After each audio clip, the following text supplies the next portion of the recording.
Title: Meditation 101, A Beginner's Guide. Hello and welcome to our Beginner's Guide to Meditation. In this video, we will be discussing what meditation is, the benefits of meditation, and how to get started with your own practice. Meditation is a practice that involves training your mind to focus and achieve a state of calmness and relaxation. It has been practiced for thousands of years and is known to have numerous physical and mental health benefits.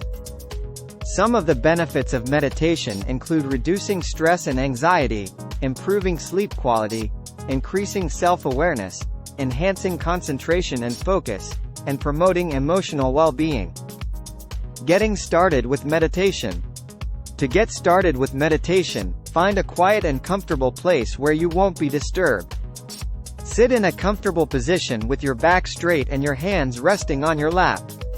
Close your eyes and take a few deep breaths to relax your body and mind. Next, focus your attention on your breath. Notice the sensation of the air moving in and out of your nostrils. If your mind starts to wander, gently bring your attention back to your breath. You can start with just a few minutes of meditation each day and gradually increase the time as you become more comfortable with the practice. In conclusion, meditation is a simple yet powerful practice that can have a positive impact on your overall health and well-being. By following these simple steps, you can start your own meditation practice today and experience the benefits for yourself. Thank you for watching. Don't forget to subscribe and follow. Join us for our meditation series at Information for the Soul.